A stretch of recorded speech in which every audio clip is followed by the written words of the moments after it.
नमो नमः छात्राः। अद्य वयं सप्तमी कक्षायाः द्वितीयपाठस्य अभ्यासकार्यं करिष्यामः।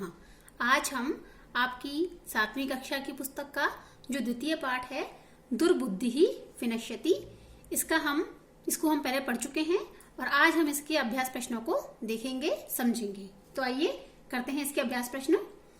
प्रथम प्रश्न वर्तते उच्चारणम कुरुत, यानी पहला प्रश्न है उच्चारण करना। इसमें आपको स्वयं ही इसका उच्चारण करना है, जैसे फुल्लोत्पलम, अवलंब्य आदि जो नवीन शब्द हैं आपको उसका उच्चारण स्वयं करना है।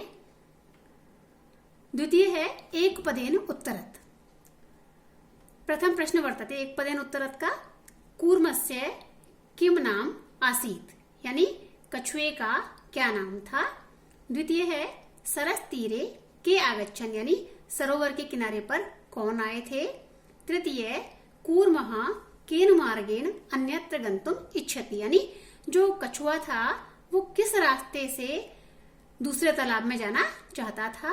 और चौथा है कि लंबमानम कूर्मम दृष्ट्वा के अधावन, यानी जो कछुआ जब जा रहा था उड़कर आसमान में तो उस लटकते हुए कछुए को देख करके उसके पीछे कौन भागने लगे।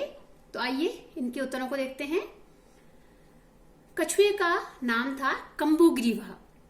सरोवर के किनारे पर कौन आए? धीवराह, यानी मछुआरे। और किस मार्ग से जाना चाहता था वो? आकाश मार्गेण, यानी उड़ करके जाना चाहता था हंसों के साथ। और अंतिम प्रश्न इसका कि कछुए को लटकते हुए देख करके कौन भागे? गोपालकाः। और कुछ पुस्तकों में इसका आंसर पौराह भी है। तो एक ही बात है, जो भी निवासी थे वहां के वे भागे।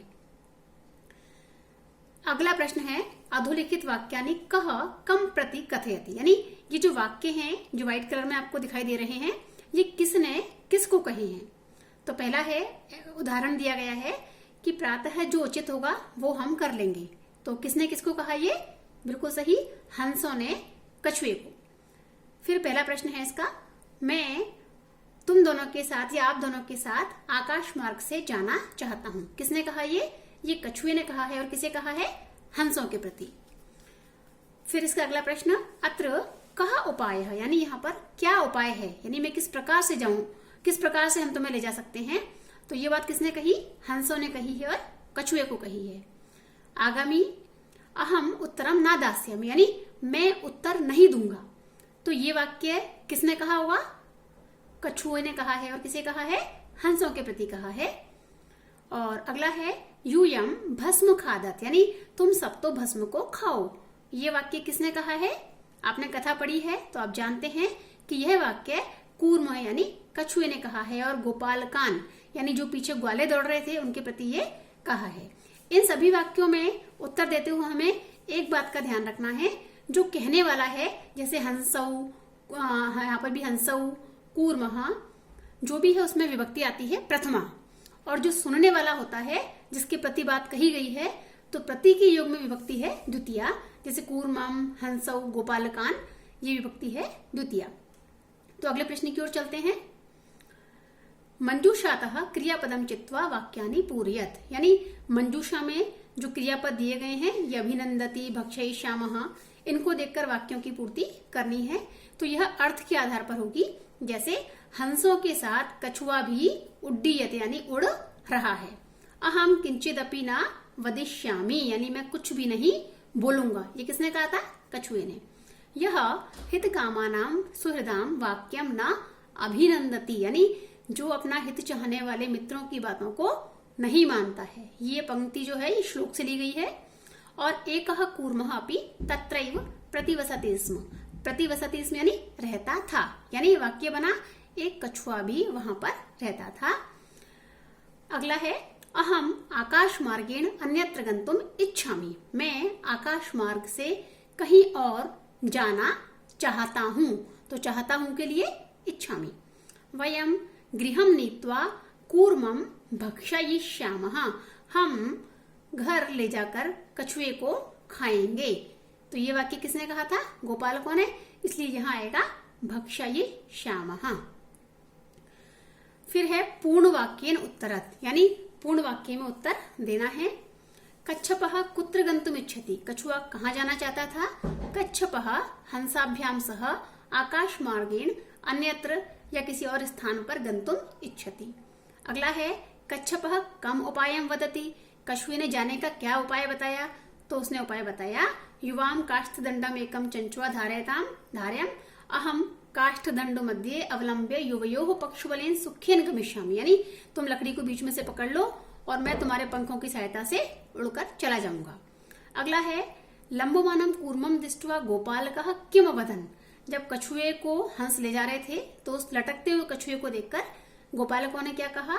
तो उन्होंने कहा हम हो महदाश्चर्यम हंसाभ्याम सह कूर्मोऽपि उड्डीयते। यानी बड़े आश्चर्य की बात है, आज तो हंसों के साथ कछुआ भी उड़ रहा है।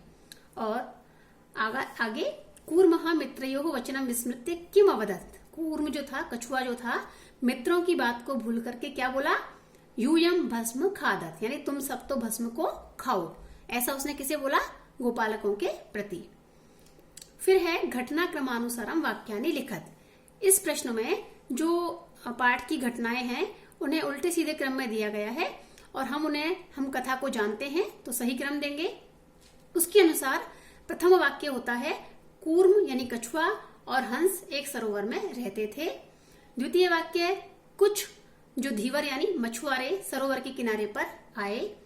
तृतीय वाक्य है इसका हम सभी मछली कछुए आदि को पकड़ेंगे या मारेंगे, ऐसा मछुआरों ने कहा। चतुर्थ वाक्य कछुआ कहीं और जाना चाहता था। पंचम वाक्य इसका कछुआ हंसों की सहायता से आकाश मार्ग से गया। छठा वाक्य इसका लटकते हुए कछुए को देखकर जो नागरिक थे, जो ग्वाले थे, वो दौड़ने लगे।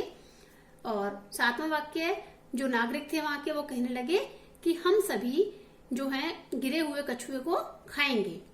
और अंतिम वाक्य जो इसका है कछुआ आकाश से गिरा और जो लोग थे उनके द्वारा वो मारा गया। ये वाक्यों को घटनाक्रम अनुसार लगाना है। तो हमें इन्हें सही क्रम में पुनः लिखना होगा हमें। अंतिम प्रश्न है, इसमें एक कथा है, एक लघु कथा को ये जो मंजूषा के शब्द हैं इनके द्वारा हमें इन्हें पूरा करना है। तो आइए इसे पूरा करते हैं। एकस्य वृक्षस्य शाखासु अनेके काकाः वसन्ति स्म। यानी एक पेड़ की डालियों पर बहुत सारे काकाः यानी कौवे, ये काक शब्द का बहुवचन है, कौवे वसन्ति स्म यानी रहते थे। तस्य वृक्षस्य, अब उस वृक्ष के डैश एकः सर्पः अपि अवसत्। उस वृक्ष के किस स्थान में सर्प रहता था? तो उत्तर होगा कोटरे, यानी पेड़ में जो कोटर था उसके अंतर्गत। फिर काका नाम अनुपस्थितौ, जब कौवे वहां अनुपस्थित होते थे तब काका नाम शिशून खादति स्म, कौवे के बच्चों को खाता था। कौन खाता था? सर्प। तो इस वाले स्थान में आएगा सर्प। अब इस बात से कौवे कैसे होंगे? काकाः आसन, किस प्रकार के हो गए वो कौवे? दुखिता यानी दुखी हो गए। एक, अब उनमें से एक जो था वो कौवा था। कैसा कौवा था? वृद्ध, एक बूढ़ा जो कौवा था उसने एक उपाय को क्या किया? अचिंत्यत यानी सोचा। वृक्षस्य, पेड़ के जलाशयम आसीत, पेड़ के कहाँ पे जलाशय था? समीपे यानी पास में।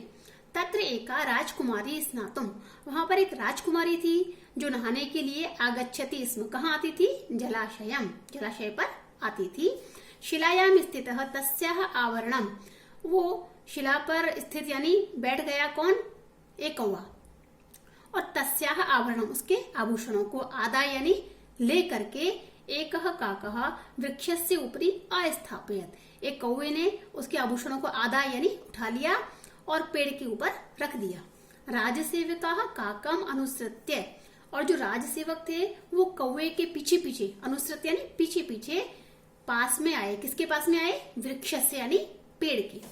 और तत्र ते तम सर्पम च अमारयन, और वहां जाकर सबसे पहले उन्होंने क्या किया? उन्हें सांप दिखाई दिया और उस सांप को उन्होंने मार दिया। अतः एव उक्तम उपायेन सर्वम सिद्ध्यति, इसलिए कहा गया है कि यदि उपाय किया जाए तो सब कुछ सिद्ध होता है। इसी के साथ इस पाठ का जो अभ्यास कार्य है पूर्ण होता है। धन्यवाद। आशा है आप ध्यानपूर्वक इसे करेंगे, समझेंगे।